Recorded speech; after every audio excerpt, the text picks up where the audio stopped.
Hello everyone, आज मैं आ चुका हूँ फिर से मैक्रो इकोनॉमिक्स के वीडियो नंबर 6 को लेके। आज मेरा लेक्चर 6 है।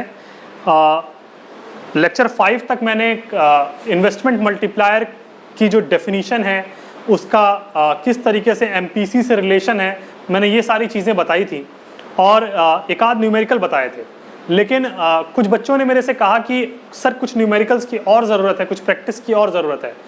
तो मैं इसीलिए कुछ क्वेश्चंस लेकर, कुछ 5 न्यूमेरिकल्स लेकर के यहाँ पर आया हूँ कि हम लोग थोड़ा सा न्यूमेरिकल करके, प्रैक्टिस करके इस पे भी कोशिश करें किस तरीके से हम लोग इसको कर लेते हैं। ठीक है, चलिए तो शुरू करते हैं क्वेश्चन नंबर 1 से। इसमें क्या कह रहा है? In an economy government makes some additional investment, find its value when MPC is equal to 0.5 and increase in income is equal to ₹1000। क्या मतलब हुआ इसका कि किसी इकोनॉमी में गवर्नमेंट क्या कर रही है, कुछ एडिशनल इन्वेस्टमेंट कर रही है, कुछ एडिशनल इन्वेस्टमेंट कर रही है और फाइंड इट्स वैल्यू, उसी की वैल्यू निकालनी है जब व्हेन एमपीसी 0.5 दिया हुआ है and increase in income is equal to कितना, 1000 है। ठीक, क्वेश्चन हमको समझ में आ गया। अब हमको निकालना है एडिशनल इन्वेस्टमेंट। एडिशनल इन्वेस्टमेंट का मतलब डेल्टा आई हो गया। डेल्टा आई का एक फॉर्मूला जो हम लोगों ने कल पढ़ा था वो क्या था कि K is equal to delta Y upon delta I, यही पढ़ा था हमने।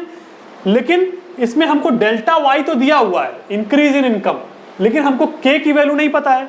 तो जब दो चीज अननोन है तो हम यहां से डेल्टा आई नहीं निकाल सकते। लेकिन इसके साथ हम लोगों ने कल एक और फॉर्मूला पढ़ा था कि K is equal to 1 upon 1 minus MPC होता है। ठीक, 1 अपॉन 1 माइनस एमपीसी होता है। अब हमको क्या क्वेश्चन में एमपीसी की वैल्यू दी है, तो हाँ हमको एमपीसी की वैल्यू 0.5 दी है। हम इसी एमपीसी की जगह क्या रख लेंगे, 0.5, 1 अपॉन 1 माइनस 0.5। इसको जब हम सॉल्व करेंगे तो क्या होगा, K is equal to 1 upon 0.5, यहां से K की वैल्यू हम क्या निकाल लेंगे, 2। ठीक, अब जब हमारी K की वैल्यू निकल गई, मल्टीप्लायर की वैल्यू निकल गई, तो हम सीधे इस K को इस जगह पे रख सकते हैं इस इक्वेशन में। जैसे ही हम K की वैल्यू यहाँ पर 2 पुट करेंगे और डेल्टा Y क्योंकि हमको 1000 दिया हुआ है, यहाँ पे हम 1000 पुट करेंगे तो तुरंत हमको डेल्टा I की वैल्यू क्या मिल जाएगी, 500। ठीक, इसको हम ट्रांसपोज करके सॉल्व कर लेंगे तो डेल्टा I यहाँ आ जाएगा और 2 यहाँ चला जाएगा और 1000 अपॉन 2 कितना हो जाएगा हमारा, 500 हो जाएगा। तो इस तरीके से हम लोग को पहला क्वेश्चन कर लिया। पहला क्वेश्चन हमने कर लिया। अब हम सेकंड क्वेश्चन पे आते हैं।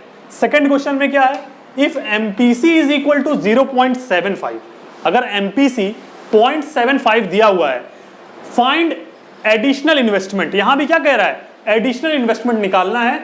रिक्वायर्ड टू इंक्रीज, कितना एडिशनल इन्वेस्टमेंट हम करें जिसकी वजह से हमारी इनकम कितनी इंक्रीज हो जाए, 600 से, जिसके वजह से हमारी इनकम में इंक्रीमेंट जो हो जाए वो 600 का हो जाए। कितना हम उसमें एडिशनल इन्वेस्टमेंट करें, यही पूछ रहा है। और जहां पे हमको एमपीसी भी क्या किया हुआ है, दिया हुआ है। सेम टाइप का क्वेश्चन है जो क्वेश्चन नंबर 1 था। ठीक, इसमें हमको एमपीसी दिया हुआ है, सीधे हम K is equal to 1 upon 1 minus MPC में K की वैल्यू कैलकुलेट कर लेंगे। K की वैल्यू कैलकुलेट करते हमको मल्टीप्लायर निकल जाएगा। Second part of the question हमको मिल जाएगा और उसी को मल्टीप्लायर मिलने के बाद हम फिर से इस फॉर्मूले में जो हम लोगों ने लिखा था अभी, delta Y upon delta I, इसमें हम क्या करेंगे, पुट कर देंगे। ठीक, तो हमको क्या मिल जाएगा, डेल्टा आई मिल जाएगा। ठीक, तो हम लोगों ने क्वेश्चन 1 कर लिया। क्वेश्चन 2 हमारा सेम टाइप का था, सेम टाइप, जिस तरह का क्वेश्चन 1 है उसी तरह का क्वेश्चन 2 था। ठीक, तो अब हम लोग क्या करेंगे, हम लोग इसको खुद से करने की आप लोग कोशिश करेंगे। अगर ये क्वेश्चन नहीं होता है, वैसे काफी इजी है ये क्वेश्चन, ठीक है ना, बहुत आसान है। अगर हमको दिक्कत होती है इसमें, ठीक है, तो हम क्या करेंगे, कमेंट करेंगे। मैं अगली क्लास में इस क्वेश्चन को डिस्कस कर लूंगा। लेकिन बहुत इजी है, सेम टाइप का क्वेश्चन है, हो जाना चाहिए। ठीक है, चलिए हम लोग क्वेश्चन नंबर 3 करने की कोशिश करते हैं। क्वेश्चन नंबर 3 में क्या बोल रहा है कि find MPC when investment multiplier is equal to 1। Investment multiplier क्या दिया हुआ है, 1 दिया हुआ है। ठीक, इन्वेस्टमेंट मल्टीप्लायर 1 का मतलब हुआ कि अगर हम देखें k is equal to 1/1 minus MPC से इसको अगर हम सॉल्व करें तो k की वैल्यू हमको 1 दी हुई है, ठीक, तो हम सीधे MPC कैलकुलेट कर लेंगे। तो k की जगह हम क्या कर रहे हैं, 1 पुट कर दिए। जैसे ही हम क्रॉस मल्टीप्लिकेशन करेंगे हमको क्या मिलेगा, 1 माइनस MPC, ये गया इधर, और इज इक्वल टू 1, ठीक है, हमको मिल गया। और जैसे ही हम MPC सॉल्व करेंगे हमको MPC कितना मिल जाएगा, 0, ठीक। इस 1 को उधर ले जाएं चाहे इस 1 को इधर ले आए, हमको क्या मिल जाएगा, 0 मिल जाएगा। तो यानी कि हमने क्या कर लिया, सेकंड क्वेश्चन, थर्ड क्वेश्चन भी सॉल्व कर लिया। अब क्या MPC किसी का 0 हो सकता है, किस केस में हो सकता है, अगर हम थियोरेटिकली बात करें, न्यूमेरिकली ठीक है हो गया, MPC इज इक्वल टू 0 आ गया, लेकिन MPC की वैल्यू 0 कब हो सकती है। हमने MPC क्या पढ़ा था, delta C upon delta Y, change in consumption upon change in income. Change in consumption और चेंज इन इनकम का रेशियो ही MPC था। अगर चेंज इन कंजम्पशन को हम 0 कर दें, ठीक, तो पूरी वैल्यू क्या हो जाएगी, 0 हो जाएगी। देखिए हमने MPC यही तो पढ़ा था ना कि delta C upon delta Y, अगर इसको हम 0 कर दें तो ये पूरी वैल्यू 0 हो जाएगी, ठीक है, 0 अपॉन कुछ भी डेल्टा वाई हो हमको 0 वैल्यू मिलेगी। लेकिन क्या ये पॉसिबल है कि आपकी कुछ ना कुछ डेल्टा वाई भी हो, यानी कि कुछ ना कुछ इंक्रीज इन इनकम भी हो और आप कंजम्पशन ना इंक्रीज करें, ये जनरली पॉसिबल नहीं, ठीक है ना। तो इसलिए MPC की वैल्यू 0 हम कह सकते हैं कि बहुत वीक मल्टीप्लायर इस पे लगा है, जिसकी वजह से MPC की वैल्यू 0 आई है, ठीक है, वीक मल्टीप्लायर हो गया। कहीं पे हमको स्ट्रॉन्ग मल्टीप्लायर मिलेगा। स्ट्रॉन्ग मल्टीप्लायर का मतलब क्या हो गया कि जहां पे हो सकता है हमारी MPC इनफाइनाइट हो जाए, अभी हम वो भी देखेंगे, ठीक है। तो हम लोगों ने क्वेश्चन नंबर 3 तक क्या कर लिया, चीजों को देख लिया। अब हम क्वेश्चन नंबर 4 करने की कोशिश करते हैं। क्वेश्चन नंबर 4 में क्या है, क्वेश्चन नंबर 4 में find the value of multiplier, ठीक है। तो find the value of multiplier when MPC is equal to MPS। MPC की वैल्यू किसके बराबर है, MPS के।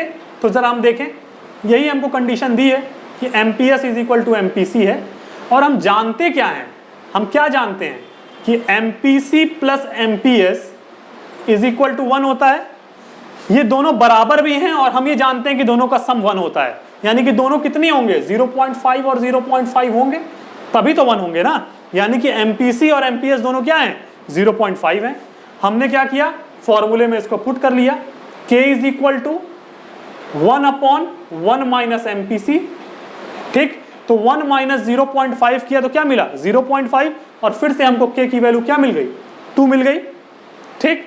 अब कोई कहेगा कि सर आपने MPC पे बता दिया, MPS पे बताइए, तो ठीक है, हम 1/MPS लिखेंगे, क्योंकि 1 माइनस MPC ही MPS होता है, 1/MPS। यहां भी 1/0.5 आएगा और वहां भी K की वैल्यू क्या आएगी, 2 आएगी। तो इस तरीके से हम लोगों ने क्या कर लिया, क्वेश्चन नंबर 4 तक चीजों को देख लिया, समझ लिया, ठीक है। और अब हम लोग लास्ट क्वेश्चन करने की कोशिश करेंगे, क्वेश्चन नंबर 5, ठीक है। थोड़ा सा क्लियर कर दूं,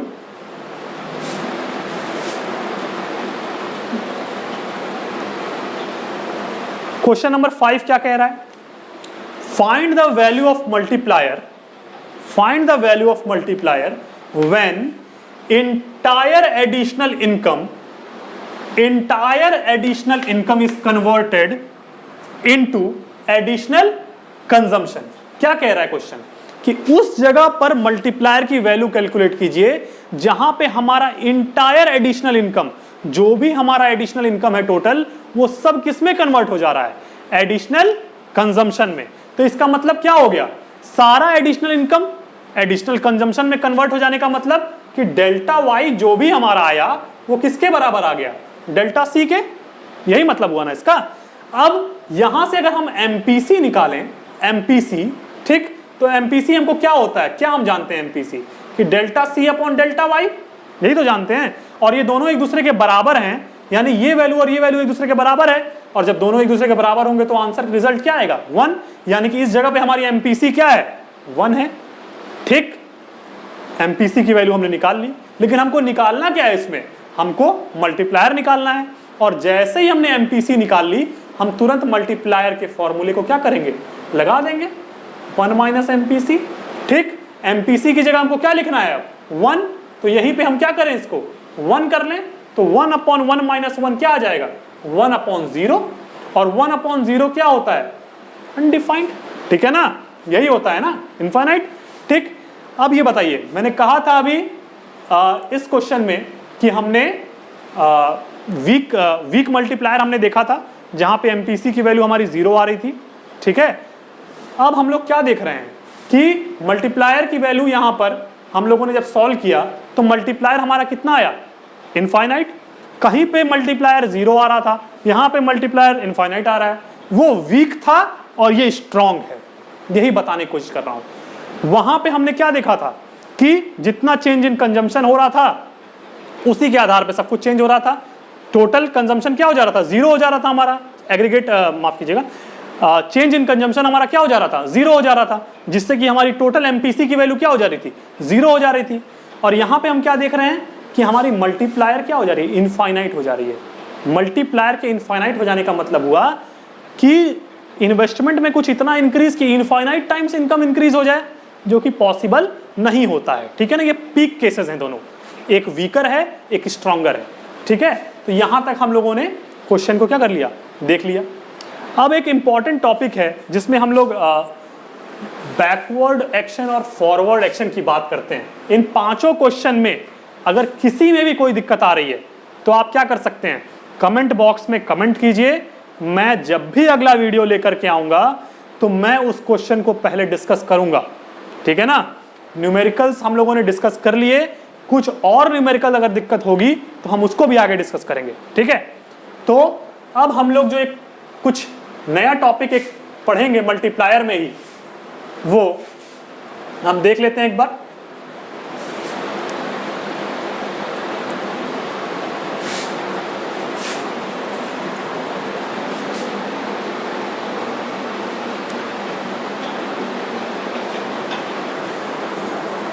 एक होता है हमारा फॉरवर्ड एक्शन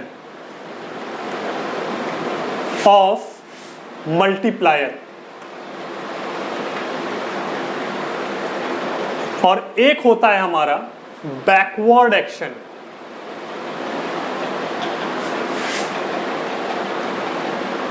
ऑफ मल्टीप्लायर।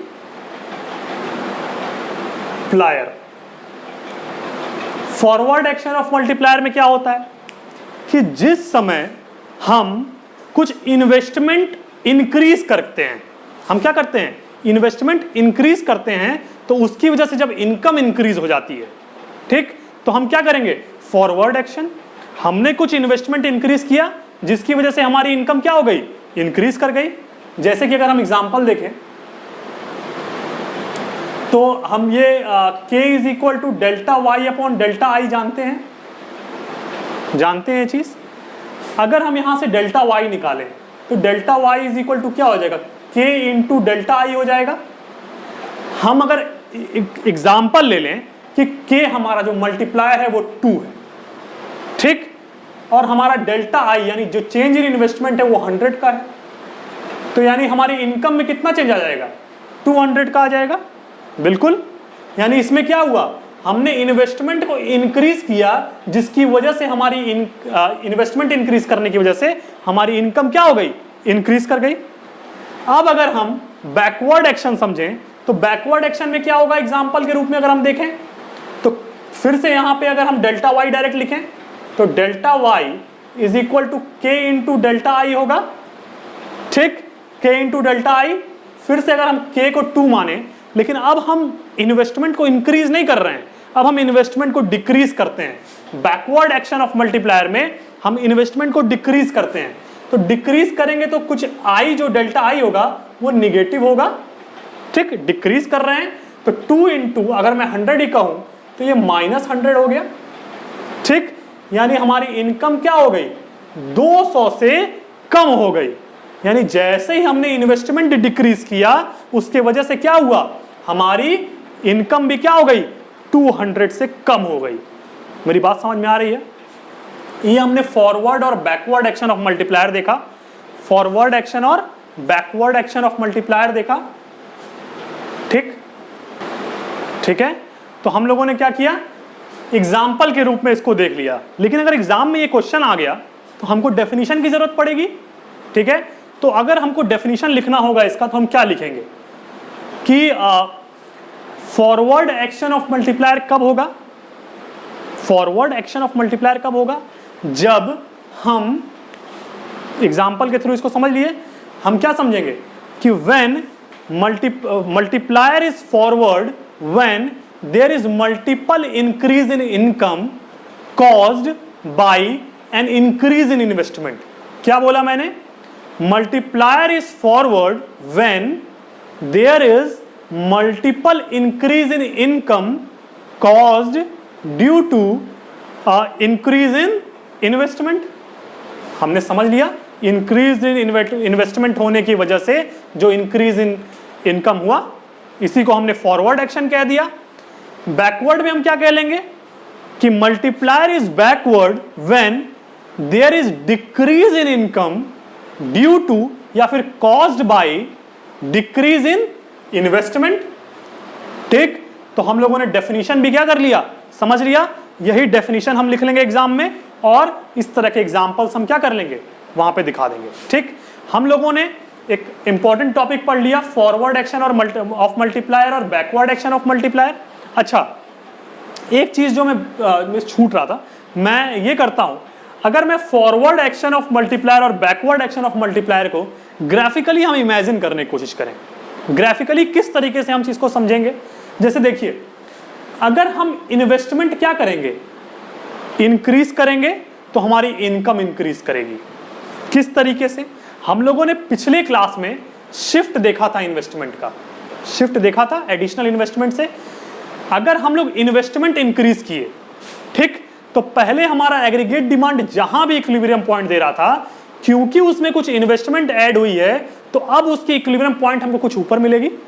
यानी हमने क्या देखा कि जैसे ही हमने एग्रीगेट डिमांड में कुछ ऐड किया इन्वेस्टमेंट को, तुरंत हमारा जो एग्रीगेट डिमांड जो नया बन रहा है, एग्रीगेट डिमांड डैश, वो क्या है, अपवर्ड शिफ्ट हो गया।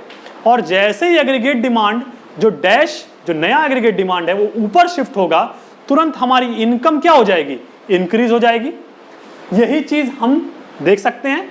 तो हम क्या कह सकते हैं कि in forward action of multiplier aggregate demands moves upward, यहां तक ठीक है। बैकवर्ड एक्शन ऑफ मल्टीप्लायर में क्या होगा, क्योंकि हम इन्वेस्टमेंट क्या कर रहे हैं, डिक्रीज कर रहे हैं, तो हमारी इनकम क्या हो जाएगी, लेफ्टवर्ड आएगी, डिक्रीज कर जाएगी। तो हमारी एग्रीगेट डिमांड की जो कर्व होगी, वो भी कुछ क्या कर जाएगी, डिक्रीज कर जाएगी, नीचे आ जाएगी। मेरी बात समझ में आ रही है, डिफरेंस दिख रहा है।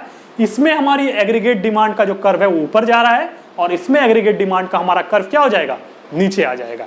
तो हम लोगों ने इसको इतने तरीके से देख लिया। अब एक टॉपिक जो मेरे से छूट रहा था, और क्योंकि आज इन्वेस्टमेंट मल्टीप्लायर की मैं लास्ट क्लास ले रहा हूं, तो मैं इस चैप्टर से कोई भी चीज नहीं छोड़ना चाहता। तो मल्टीप्लायर का तो कॉन्सेप्ट सब कुछ हो गया, ठीक, लेकिन एक बात मैंने जब बताई थी, शॉर्ट रन इक्विलिब्रियम आउटपुट जब मैंने शुरू किया था, मैंने कहा था कि जहां पे AS is equal to AD होगा, उसी जगह पे हमको S is equal to I मिलेगा। मैंने इसको एल्जेब्रिकली सॉल्व किया था, किस तरीके से कि हमारा AS ही Y था और AD क्या था, C प्लस I था। ठीक है, हम लोगों ने जब यहां तक चीजों को देखा था, तो हम लोग क्या पाए थे कि सेविंग जितनी हो रही है, उतनी ही हमारी क्या हो रही है, इन्वेस्टमेंट हो रही है। ठीक है, यहां तक कोई दिक्कत नहीं थी। लेकिन AS is equal to AD का ग्राफ तो हम लोगों ने देख लिया था, लेकिन हम लोगों ने saving is equal to investment का ग्राफ पिछली क्लास में नहीं देखा था। तो आज मैं कोशिश करूंगा कि इन दोनों ग्राफ को एक में क्लब करके हम कोशिश करें देखने की। ठीक, तो अगर मैं एक ही में बनाने की कोशिश करूं, तो देखिए ये कुछ हमारा इनकम की लाइन होगी Y, ठीक, यही Y हमारा क्या है, AS है, हमने पीछे देखा है। ठीक है ना। अब हम लोग क्या कर रहे हैं, यहां से एक लाइन खींचे जो हमारी क्या थी, कंजम्पशन की लाइन थी। हमने क्या किया था, फिर कुछ एक ऑटोनॉमस इन्वेस्टमेंट था जो I इज इक्वल टू 10 था। मैंने कहा ये कुछ 10 पॉइंट है, ये 20 है। अब मैंने क्या किया कि इसी इन्वेस्टमेंट को यहां पे जब इंक्रीज किया, तो ये कुछ 30 पे पहुंच गया, इस 10 को ऐड कर दिया 20 में, तो यानी कि ये कुछ लाइन ऐसे चली गई। यानी C प्लस I हमको मिला, जो एग्रीगेट डिमांड हमने 2 सेक्टर इकोनॉमी में पढ़ी थी। ठीक है, जहां पे ये पॉइंट इनकम को इंटरसेक्ट कर रही है वही कौन सा पोजीशन है, जहां पे y is equal to AD है और y ही हमारा क्या था, AS था, यानी AS is equal to AD हमको मिल गया। ठीक, अब हमने क्या करने की कोशिश की है, हमने इस पॉइंट को इस saving is equal to investment वाले ग्राफ में क्लब करने की कोशिश मैं कर रहा हूं। ठीक है, तो मैंने कहा सेविंग की लाइन कहां से जाएगी, जितना ऑटोनॉमस कंजम्पशन होगा, जितना ऑटोनॉमस कंजम्पशन होगा उसी का निगेटिव हमारा सेविंग स्टार्ट होता है। ठीक है, उसी का निगेटिव हमारा सेविंग स्टार्ट होता है। तो अगर मेरा ये कुछ +20 मेरा ऑटोनॉमस कंजम्पशन है तो मैं ये 0 पॉइंट है हमारा, यहां से मैं -20 क्या करूंगा, सेविंग स्टार्ट करूंगा। ठीक, ये माइनस, ठीक, अब मैंने क्या किया, -20 को यहां से स्टार्ट किया और ये हमारी सेविंग की लाइन क्या हो गई, बन गई, सेविंग की लाइन हमारी बन गई। हम क्या देख रहे हैं, ये पोजीशन जो है, ये पोजीशन यहां पे S is equal to I है। ठीक, अब जिस जगह पे S is equal to I है, देखिए ये दोनों क्या हो रहे हैं, एक दूसरे के सेम इनकम पे, सेम इसी पॉइंट पे हमको क्या मिल रहा है, AD is equal to AS भी मिल रहा है और S is equal to I भी मिल रहा है। ठीक है, तो हम लोगों ने जो उस समय एल्जेब्रिकली देखा था वो हमने ग्राफिकली देख लिया। हमने वहां पे 2 केसेस और देखे थे, एक जगह पे AS ग्रेटर देन AD था और AS लेस देन AD था, यही 2 केस हमने देखे थे। अगर हम इस वाले पोर्शन की, इधर की पोर्शन की बात करें, इस इक्वल होने के लेफ्ट साइड, तो यहां पे देखिए ये जो AD की लाइन जा रही है ये ऊपर है और हमारी इनकम की लाइन नीचे है, यानी इस पोजीशन में हमारी AD क्या है, ग्रेटर है AS से। ठीक, AD ग्रेटर देन AS है और जिस समय हमारा AD ग्रेटर देन AS होगा उस समय हमने क्या देखा था वहां पे कि हमारी इन्वेस्टमेंट क्या हो रही होगी, ज्यादा हो रही होगी सेविंग से। यही हमने अलजेब्रिकली प्रूफ किया था पिछले क्लास में।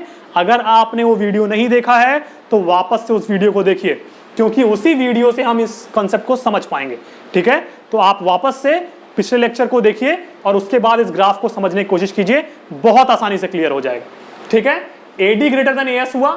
अब जैसे यहाँ पे AD ग्रेटर देन AS है, हम यहाँ पे सेविंग की कर्व को देखें तो इनकम की कर्व ऊपर है, इन्वेस्टमेंट की कर्व ऊपर है और हमारी सेविंग क्या है, नीचे है। यानी ये कौन सा जगह है जहां पे हमको इन्वेस्टमेंट क्या मिल रहा है, ज्यादा मिल रहा है सेविंग से, यही हमने पीछे पढ़ा था। ठीक, अब यहाँ पे थर्ड केस हम देखें, यहाँ पे देखिए AS की लाइन ऊपर हो गई और AD नीचे हो गया, यानी ये कौन सा एरिया है, पूरा ये एरिया है जहां पे AS ग्रेटर देन AD हो गया। ठीक, यही थर्ड केस था।